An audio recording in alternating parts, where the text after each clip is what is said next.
Welcome, everyone, to our fifth annual North Florida Poetry Hub open mic for 100,000 Poets for Change.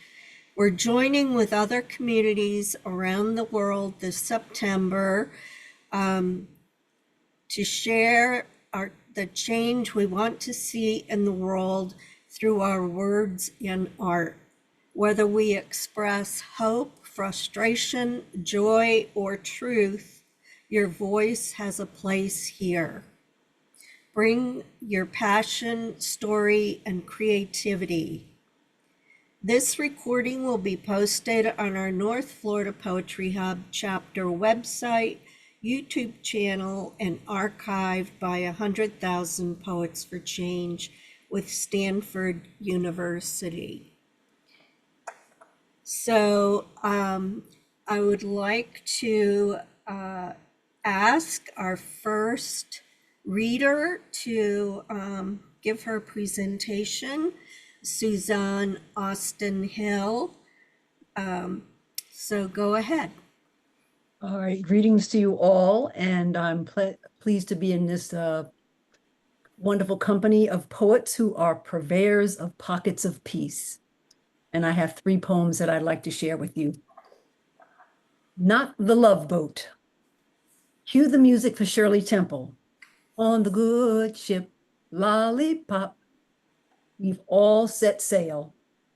No matter size, location, cost of your stateroom, eventually each will feel wind and waves, confirming all are caught in the storm.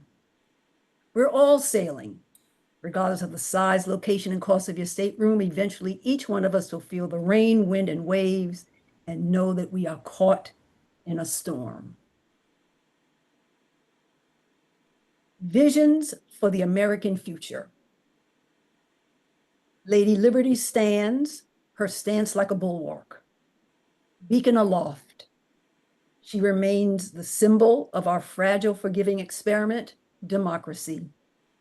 A few years ago, a sacred tradition was assaulted. Violent stains dammed her free-flowing robe. When asked, what will cleanse them? I respond, a vote against her demise. Citizens, the time is now. Push back. Choose her over self. No doubt, moral truth is still the best disinfected cleaner. Executive order, also known as simple eulogy. Diversity, equity, inclusion, died. Rest in peace. Level the field of play, do it yourself. I repeat, AKA, simple elegy, DEI, DIED, RIP, level the field of play, DIY. Thank you. Susan, I'm going to redisplay your first poem as I did not do that on time. That's fine with me. Let me find it again.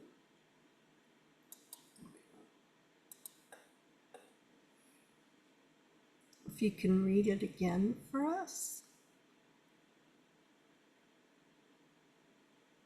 You want to read it again? Sure, if that's okay with you. Yes. Not the Love Boat. Cue the music for Shirley Temple. On the good ship, Lollipop, we've all set sail.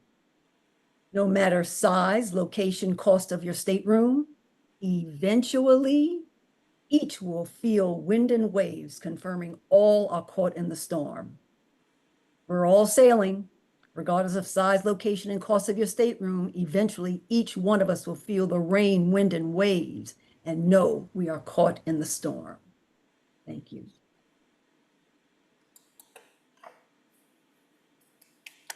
Thank you, Suzanne. My apologies for not getting that up soon enough. No problem. Okay, our next reader is Sabrina It's, Pentland. yes, Pentland. Okay, thank you so much. Okay. The word is in. Presidents, ministers, and insurrectioners speak words of terror, hatred, and horror. Their words fall like rocks, bombs, fears, and show up as death. Hatred and despair reigns in the hearts of many. The innocent, the believer, the bystander, all seek to understand this endless web before them. Many raise the sword not knowing why. A vortex of words is unleashed and they must fight. An endless war from long ago instilled in many to their own demise. They land in the sick, the poor, the rich, the son, the father, the child, and their hearts begin to rupture, fry, and die.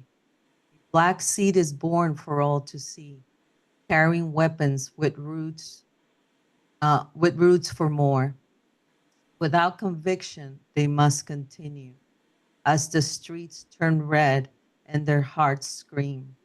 Nobody cared that silence was kept to shelter the innocent out of harm's way.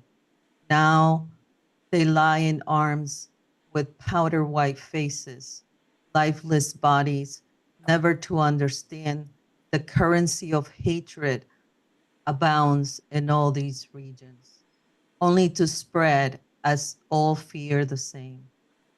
Defend or not, all suffer, all feel, all despair, all die. The pain of others must be seen to feel again like human beings.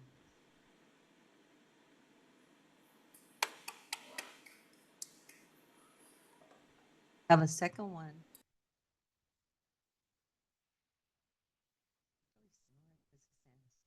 There comes a time. There comes a time when silence becomes fracturing, disturbing, and destructive. There comes a time when my words carry the strength of change and the note of hope. There comes a time when showing up with a word in the wind and a pen in hand becomes the difference between tyranny and despair or freedom and self agency. Words hold power, they hold ideas, they hold thoughts. We are all here to take them, to take possession not just of truth, but of our freedom, of our liberty to embed them in our hearts. Let Mother Justice rise, sword in hand, with the freedom to interpret what must be done with wisdom.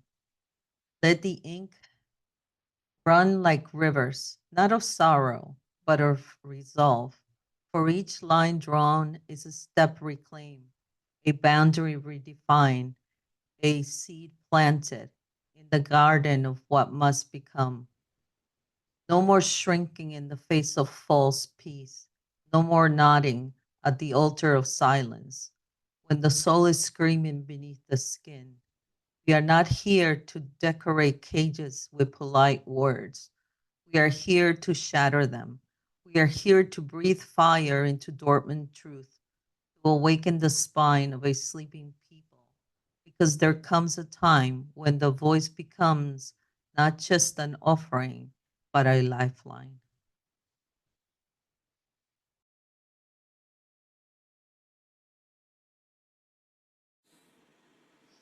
Thank you, Sabrina, for those moving poems. Kelsey, did you have anything or no? Okay.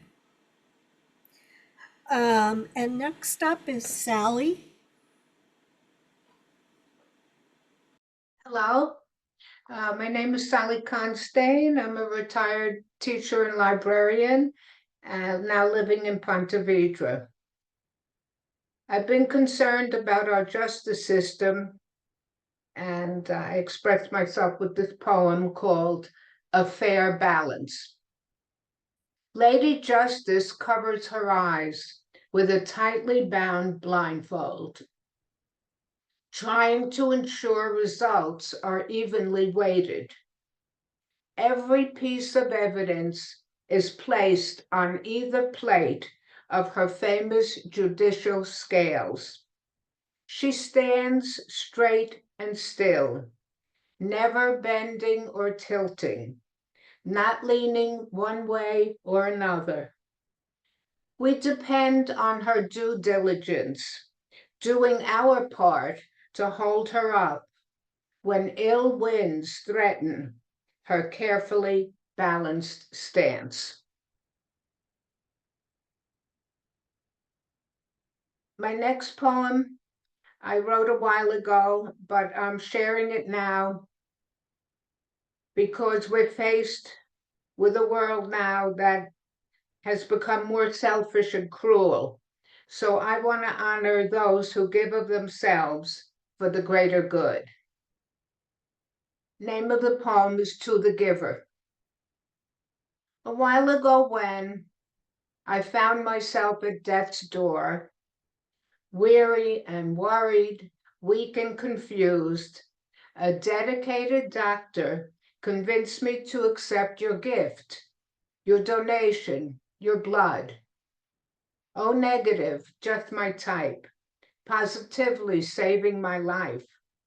I am back, very blessed to be, enjoying family celebrations and meeting with friends, reading and writing poetry again. This poem is for you, my unknown donor.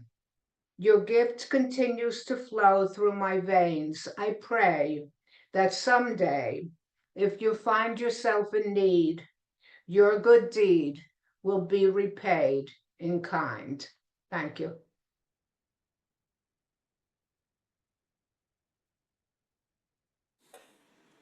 Thank you, Sally. Thank you, Ruth, for all you do. Okay. All right, next is Ren Maffeo. Hi, my name is Ren Maffeo, and I currently live in Gainesville, and I'm a new member of North Florida Poets Hub. And I wrote actually 2.5 poems, very, very skinny poems, the last two, on internal change as a result of external change in the world. So, oh, let me get back there.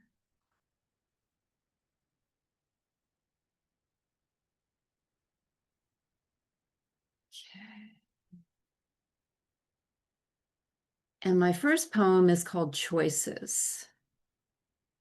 On her own, transparent, shiny and new, her choice, she basks in selective solitude. Old her gone, like threadbare sheets in the Goodwill box, her mask, heavy, edge sharp, a mere elastic strap, disengaged with a snap.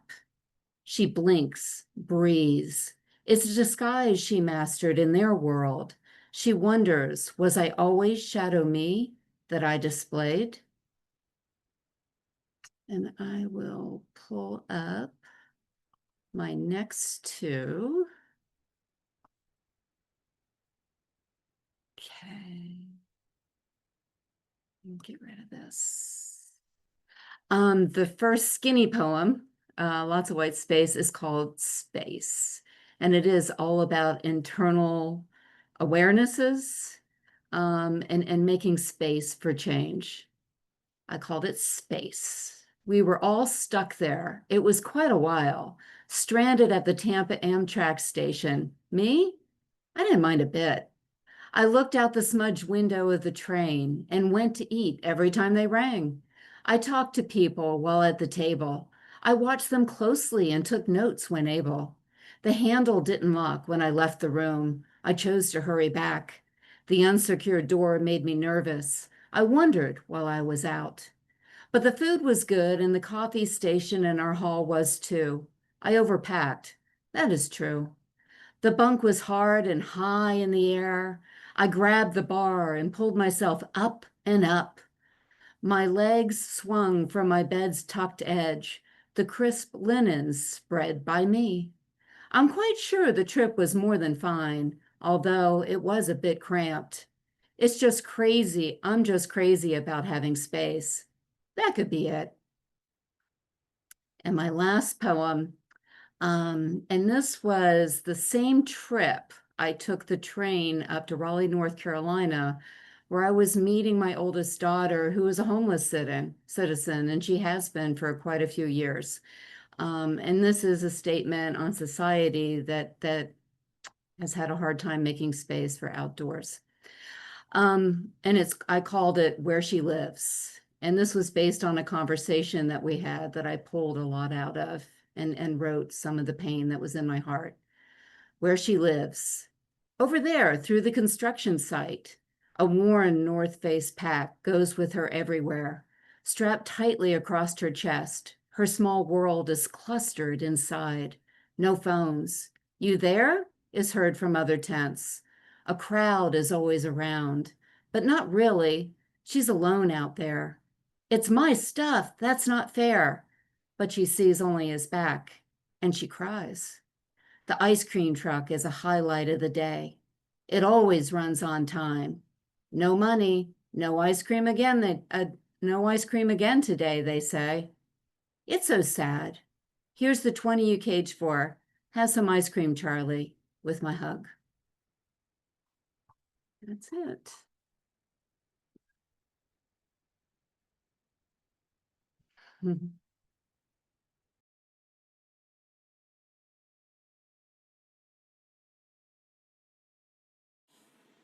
Thank you, Ren, for sharing those. Here's my list.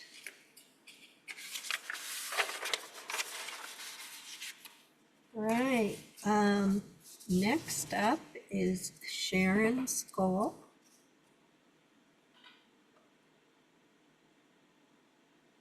Okay, Sharon Scholl here.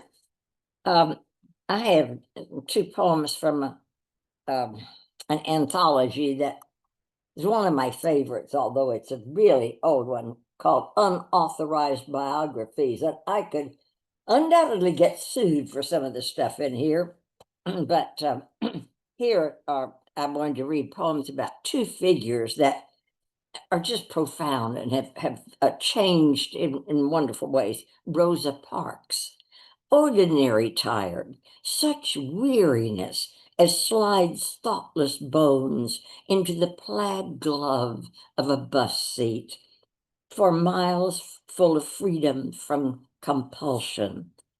Not glum fatigue that drains volition, not simmering quiescence that boils to revolution, not dull resignation spreading deserts in the soul, just an ordinary tired that hardens resistance to a tone of voice, an imperious stare, the rustle of privileged butts shifting on the benches, an ordinary tired that roots her bony hand to the chrome rail on a bus that will go to hell and back before the trip is done.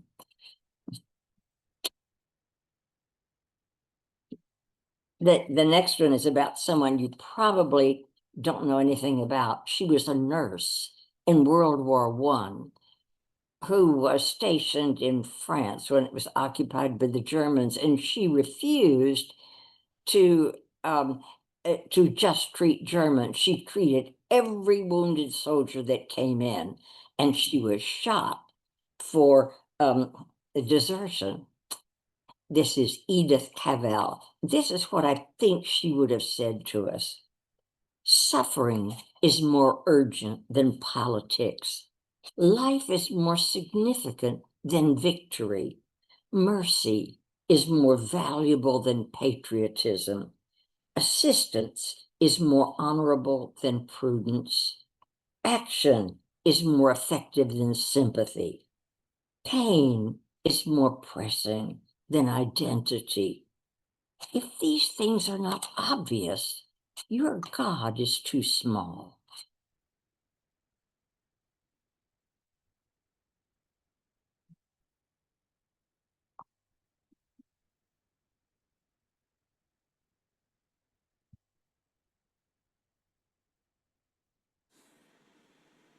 Those are wonderful, Sharon. Thank you for sharing those. All right. Laura Dill.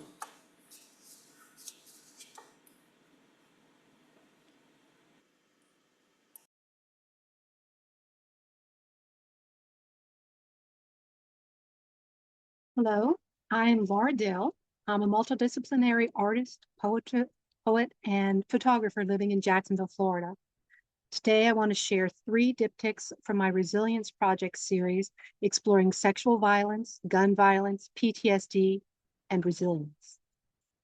For me, every painting is a conversation with the canvas, my closest confidant, and a reflection of my soul. These paintings and the poetry that accompanies them mourns with and celebrates the resilience of women as we move forward through these exceptionally challenging times.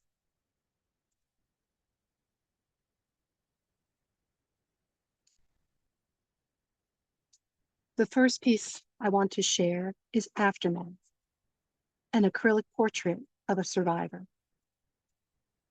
Aftermath. There is a before and an after.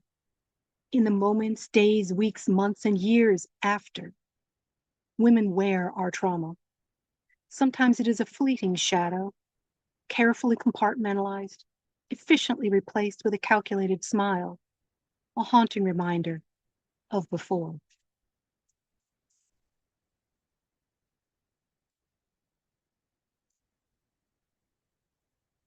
My next piece is Melancholy Zinger.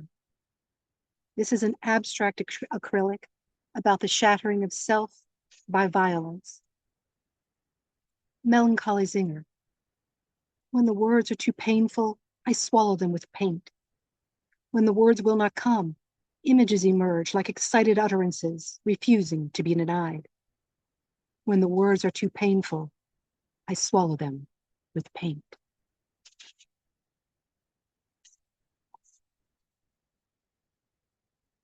My next piece is Velvet Armor. This is another survivor portrait in pastel. Velvet armor. Sometimes when the world feels sharp and hungry, and eyes rimmed in midnight have seen too much, makeup becomes war paint. Bold lips, crimson, magenta, fuchsia, are not just colors, but banners.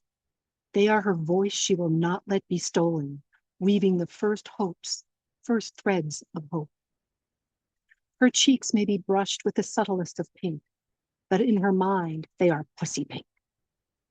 A reclamation, a refusal to be ashamed, a celebration of the power that is hers by birthright. Her velvet armor is both shield and invitation.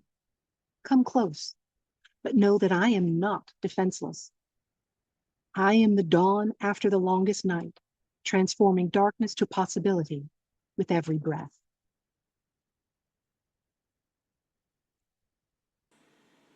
Okay. And that leaves me.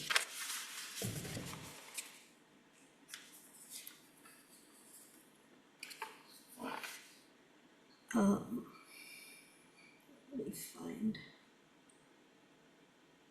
my poems.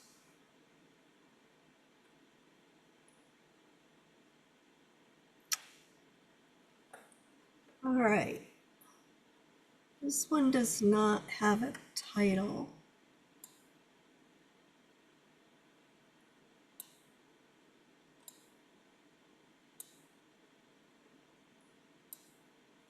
Where have the tears gone for women without choices, those beaten with racial hate, the impoverished, the lost, the old, the homeless, forgotten?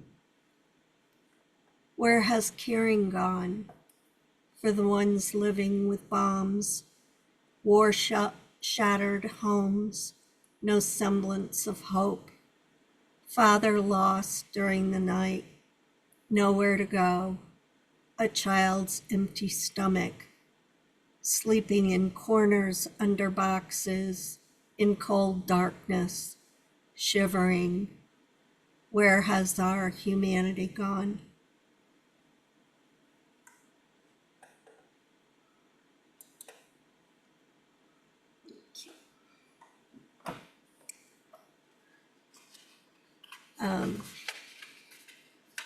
And this one, some of you I know have heard this, but it's one of my poems that really speaks to me. So it's called Poseidon's Tears. I wander down to the seething shore, past plumes of grass and sandy dunes, sky gray as ash from Vesuvius spray, to the warm sea green surging waves. Watch gulls tilt and glide the breeze amidst echoes of Poseidon's doleful howl. His wet tears fall on waters befouled. Humanity's remnants wash in on tides, astride waves of plastic blooms, harbingers of a planet's doom, and join his grieving tears.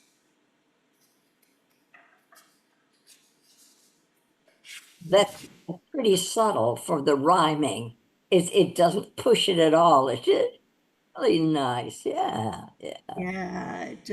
Yeah, it's just a part of my romantic Shakespeareanism. I just can't help myself.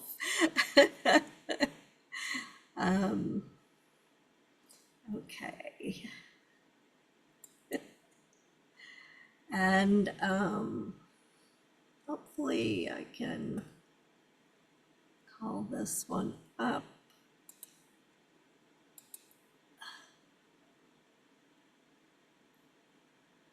Okay. I need this stuff to stop. Okay.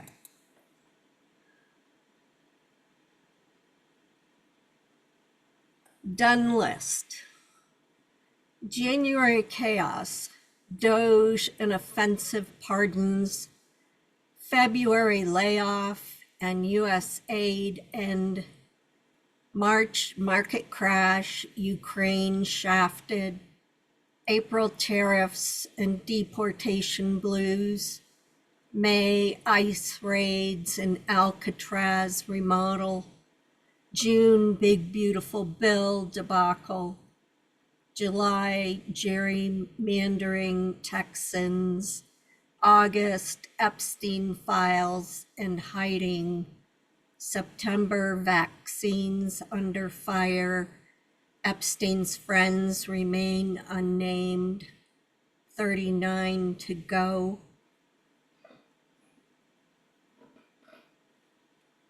Thank you.